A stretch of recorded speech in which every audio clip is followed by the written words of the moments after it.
Welcome back to the Plays with Cars YouTube channel and a sight for sore eyes. We finally have the tire mounted back on a wheel for Project Porsche.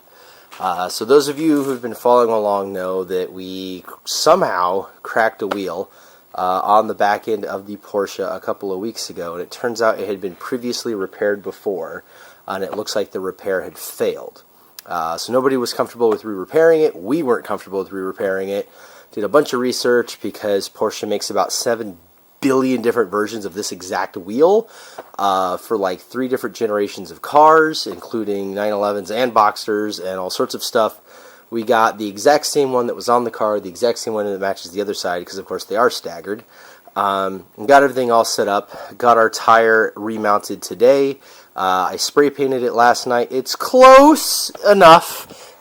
Let's be honest, the paint on these weren't in the greatest shape to begin with anyway, but now we can get rid of this ridiculous little 17 and get the car back on the ground. So, I was going to set you guys up here with taking a watch. Let's see how that...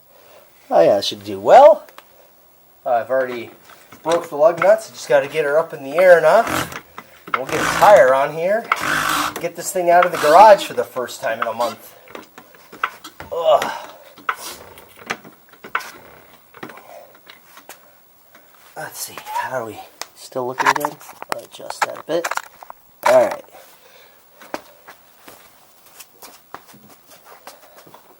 So for those of you who don't know, these wheels are the exact same wheel but in a 17 that we found locally for a good price, obviously with terrible stretch tires on them.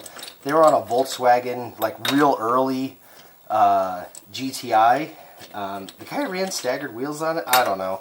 But anyways, these are like the, I think, 7.5 and 9 wide. They're the same width. They're just 17s instead of 18s.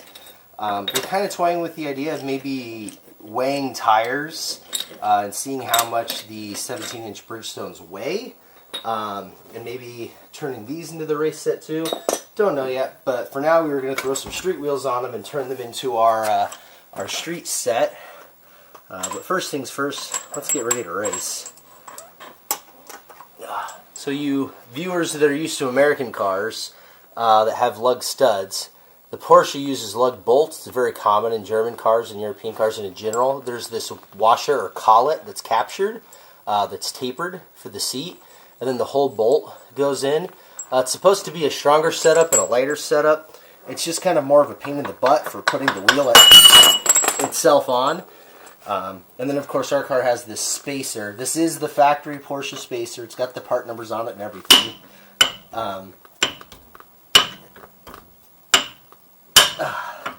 And you can see it's got the lip on it for the hub bore and everything. You get them all up? Yeah, I got them all up. All right, get that out of the way. So we don't need that where we're going. Okay. All right. 1, 2, 3, 4. Where did number 5 get off to? Oh, it's right here somewhere. Aha! 5. Okay. Got that on there and lined up with our holes. And move this bad boy up.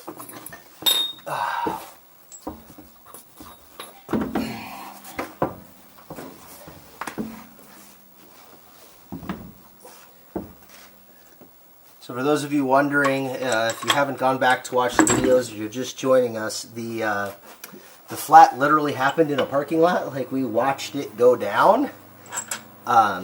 There's no damage to the car at all, so we are all good to go as soon as I get this thing back on there. Okay. This is the part that's kind of a pain in the butt with bolts. Kind of nothing to hold the wheel in place. Whew, there we go. Get one. Star pattern, skip one. Skip one. Skip one.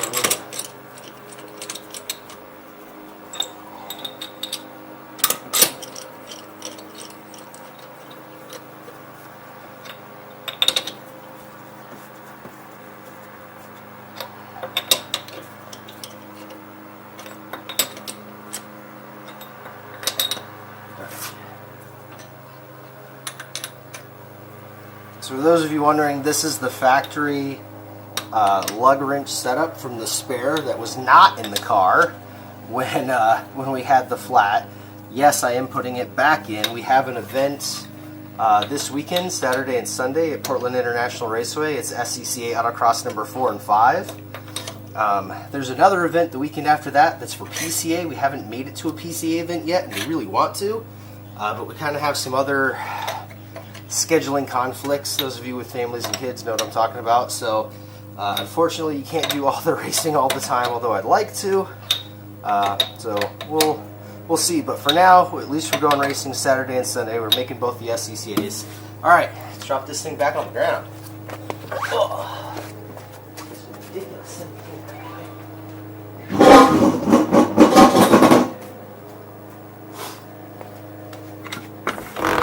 Oh yeah! Look at that! Finally! Alright. So piece de resistance. We gotta get the nicer center cap. The new wheels that I got, they had the painted crest center cap, and it's totally different looking. So I'll put that center cap back on. And like I said, I got the paint color fairly close. The original wheels, they were refinished a lot glossier. They must have clear coated them or something. And it's maybe a shade bluer on the gray, but I mean, for racing wheels, it'll do for now. But what we have to do is move all this junk out of the way. Grab our torque wrench. So I'm going to torque those bad boys. Alright, put you all down again so you can watch.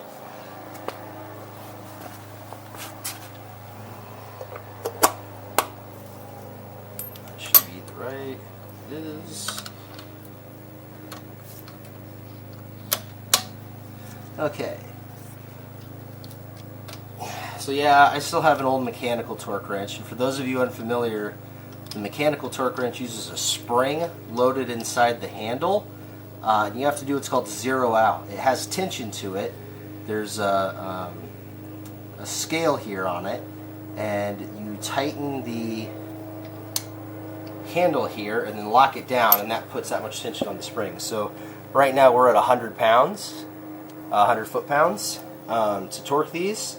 But if you leave this in the toolbox at that tension, it changes the scale because the spring will lose some tension to it. And then the next time you go to use it, that 100 might not be 100. And you can get these things like redone and recertified and all that stuff. This one's getting a little old. I should probably get a new one or get this one recertified. It's from 2005, and I haven't had it touched, but I have always zeroed it out. So I do have that going for me.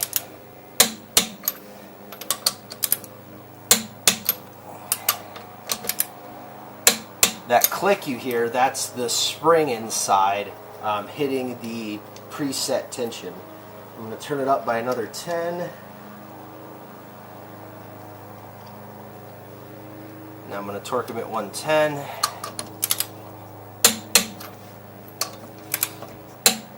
And obviously we will bring the torque wrench with us to the event.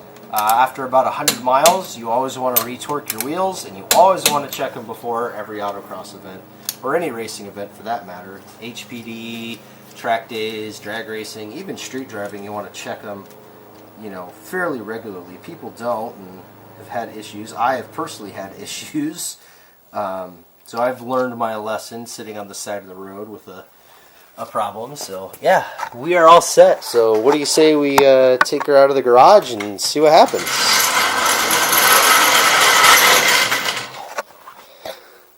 Set that down for now. Check this out. I got this from Blip Shift. They just had a big sale with a bunch of their most popular designs of the previous year, and if you're one of the first 100 people or something like that, you got this key ring, which was super, super cool. So again, not sponsored at all. I just spend my own money there. I really love Blip Shift shirts. They have the best autocross shirts. So needed to get some new stuff for the season. Oh, that looks sweet in there. Check that out, Blip Shift. Woohoo! It still starts.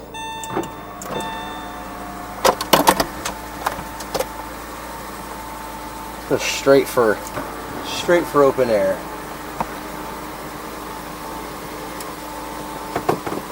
Gotta do the Boxster shop. Oh, did a whole video on the Boxster shop. I think it was the third or fourth video on the Porsche. Or maybe it was a Tech Tip. Yeah, I think it was one of the older Tech Tip Tuesdays. We used to do videos on Tuesdays called Tech Tip Tuesday, but kind of ran out of tech tips for now. Okay. Oh, let's see. Oh, it moves. Oh, this is glorious. Hallelujah.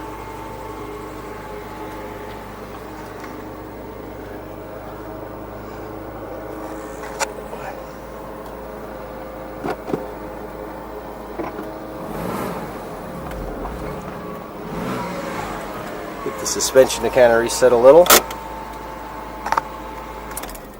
Alright, let's take a look. Oh! Yeah. Looks alright. We got about 2.5 fingers there. About 2.5 fingers there. Perfect. Looks like it's sitting level again. Alright. Let the race prep begin. We're gonna be there. Yeah, that color's not too bad. That's pretty close. We got to turn around and get it in the sun. I think I'll put a coat of wax on them to kind of gloss them up to make them look like the other ones, because you can totally tell this is more of a. It's not satin, but it's just not as glossy of a finish as that. So I'll wash the car, and when I'm done, I'll throw some wax on the new wheel, and no one will notice. So yeah. I'm sure you guys are going to get a lot more Project Porsche updates in the coming weeks, so stay tuned.